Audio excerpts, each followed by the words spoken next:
Hi, this is Heather Hundhausen. Are you feeling anxious? Do you get overwhelmed easily? I'm here to talk to you today about feeling your feelings and how important it is to feel your feelings so that you can stop feeling anxious and stop feeling overwhelmed about everything. So what we're going to go into today is two things specifically. We're going to go into why you shut off your feelings in the first place, and then we're going to go into why feeling your feelings is so important so that I can convince you to start feeling again. So psychologists have boiled down basic feelings into a couple of different categories.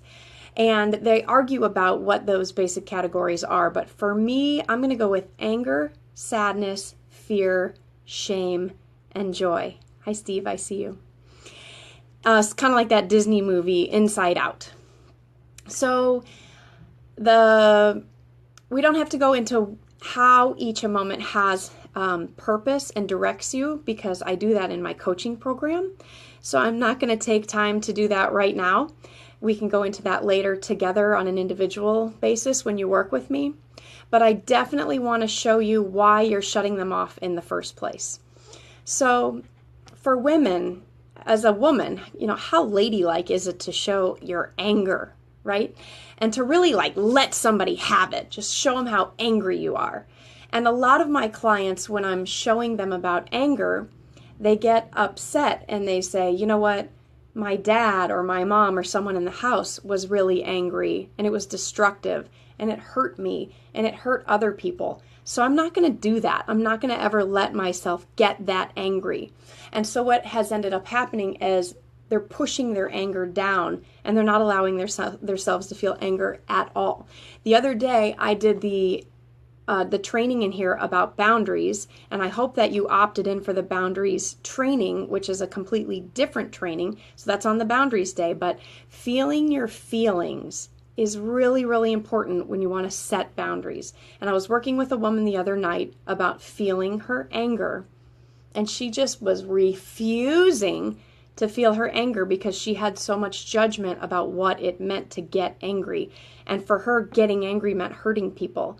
And when I work with you, you'll see that getting angry doesn't mean hurting people. It actually means solving your problems and standing up for yourself and win-win negotiating, which is what I talked about in the boundaries workshop. So generally, women use sadness to cover up their anger. We actually use sadness for all kinds of things. Think about when you were a little girl and you wanted something and you would just start crying. And your parents would, a lot of times, they give it to you if you cry. So as women, we learn if we are victims in the world, that the men and the other people around us are going to take care of us. They're going to jump in, they're going to rescue us. And so we actually get a lot of our needs met, that we're angry that somebody's violated something inside of us, but we're not willing to say, you know what, I'm angry at you. Instead, we go, somebody take care of me.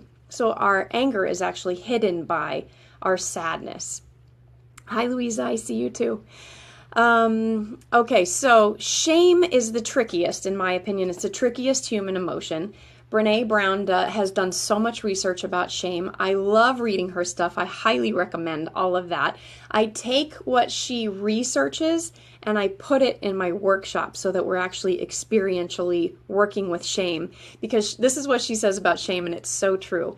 When you start talking about shame, people either say, 1, I don't know what that is, or 2, I know what that is, and I'm not talking about it. So shame is that part of us that's inside that just feels so yucky, feels not good enough. Hi, Carrie, I see you too. Not good enough, not smart enough. The part of us that's disgusted with ourselves, that's the part of us that's judging ourselves and judging others. And we don't want to feel it. Shame is yucky. It feels terrible and nobody wants to feel it. Nobody wants to deal with it. So what we do is we stuff it down and we operate on top of it. Oh, let's see. So it literally can hurt you to admit when you're wrong or when you've done something wrong. It literally hurts inside to admit our shame. So a lot of us just don't even deal with it. We just shove it down. Fear has been squashed in our culture with phrases like, it's a great life if you don't weaken. I was raised with that one. Only the strong survive, right? Or how about Nike? Like they've made a whole campaign on just do it. Don't feel your fear, just do it. So it's a culture of shut down feelings. And the result is, think about it, our environment is going to crap. The way that people are treating animals and humans all around the world. Divorces are happening. People aren't staying married. There's so much entitlement. There's a complete lack of empathy. There's a lack of compassion. And it's all because we're taking our feelings, we're stuffing them down. We have a culture of stuffing our feelings down. And then we're not able to express them. We're not able to share them. We're not able to connect with each other in a feelings way. So this is why it's important to feel. When you stop feeling, you actually lose your ability to make decisions. Heather, how is that possibly true? Well, if you don't know, your feelings are your internal guidance system. Abraham Hicks will say, your feelings are showing you whether or not you're aligned with your higher purpose. Are you aligned with your spirit? Are you aligned with the reason that you came here? It's a big question. So if I'm feeling sad, I'm not just sad because I lost something. I'm sad because somehow my spirit is out of alignment with my higher purpose. You end up losing your intuition when you don't feel your feelings. So when we're feeling our feelings, we're going deep inside. We're allowing ourselves to experience ourselves fully. You'll actually end up with physical pain if you don't feel your feelings. That shit will store itself inside your body and you'll end up with God knows what kind of diseases. It's so important. As a body-mind therapist for so long, I've been working on people's bodies. And man, do we hold emotional stuff inside of us. Some people, I was working on a guy the other day, I started working his low back and he's like, oh my God, I'm holding all my stress from work there. I was working on somebody yesterday and doing their shoulders and she was like, oh God, that is where I hold all of my anxiety and all my tension and the weight of the world on your shoulders, right? So we're literally holding those feelings in our body if we're not feeling them. So what you do is you start stuffing your feelings, right? Because we come from this culture of you're not supposed to feel your feelings. And then, when you're not feeling your feelings, you're not using your intuition, you're having trouble making decisions, you're starting to feel overwhelmed, you just can't get it right.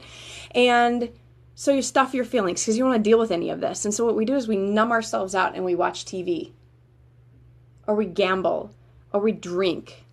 Or we distract ourselves with Facebook, all kinds of different things. And you end up wreaking havoc on other people in your life because you're not paying attention to your own feelings, so you can't possibly be paying any attention to their feelings. So that anxiety and that overwhelm that you're feeling is from not feeling your feelings, not being able to differentiate, okay, this one is anger. Okay, this is sadness. Okay, what do I do with my anger? What do I do with my sadness? And when you work with me in individual coaching, one-on-one, I will be showing you exactly, okay, now let's practice sadness. And we'll actually experience sadness together in a super safe environment. You'll experience anger with me in a super safe environment. We're going to go all the way to the end of anger so that you can bring it up.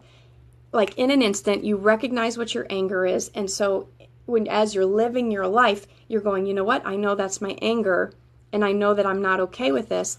And then, from a place of compassion and being connected, we're able to say what we need and get our needs met in the world, which we talked about a couple of days ago when we talked about meeting our needs. So the feelings, this is the basis of everything. Okay, so you're making bad decisions because you're not feeling your feelings. How do you know what to decide if you can't differentiate what you're feeling?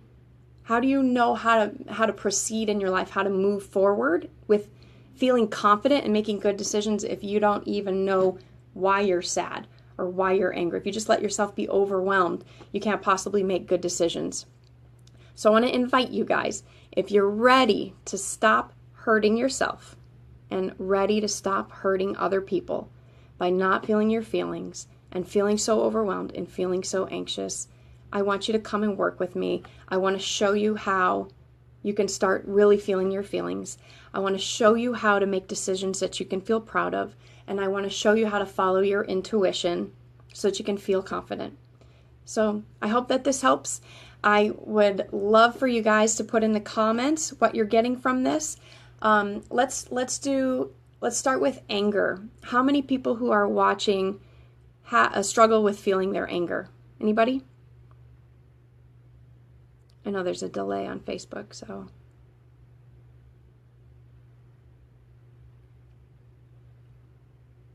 Are you guys there still?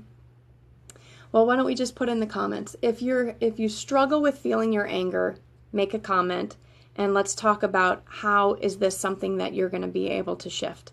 If you struggle with feeling sadness, I know for me, I'm going to tell a personal story. So for me personally, I didn't allow myself to feel my feelings for a long time. And Carrie says she feels like she's good at anger. Okay, thank you for sharing, Carrie. For me, I wasn't feeling my feelings. And I was so entitled, and I would just recklessly wreak havoc in my relationships and not even know it. Just from a place of total entitlement and totally being selfish. I could shut down my feelings and be so cold, and the person I was in relationship would go from feeling so loved to just nothing. You're nothing to me, because I could shut those feelings off so well. And now that I feel my feelings, I can feel how much pain I caused those people in my life. And God, it hurts. I still sometimes feel that pain so much that it makes me cry. And when I feel that pain, when I feel what I've done, I feel my shame, I feel my sadness, I feel my regret, there is no way I'm going to treat anybody like that again in my life. But when I wasn't allowing myself to feel my feelings, like everybody was pretty much fucked, because it was Heather gets to do what Heather wants and tough shit for you. It is not like that anymore, because I allow myself to feel how I'm being in relationship with you. And because I allow myself to feel how I'm being in relationship with you, I can be super present to you and recognize if I'm hurting. I can be open to letting you give me feedback if I'm hurting you. This was a huge lesson for me. It was so hard for me to learn how to allow myself to feel my feelings while other people were giving me feedback. It's been one of the biggest gifts I've been able to give myself in my life, to be able to sit and not react and just feel the way that I'm affecting others in the world. When you can feel that, you can feel the anger, you can feel the sadness, you can feel the shame, you can feel the joy, all of the different feelings. I promise you will show up differently in the world.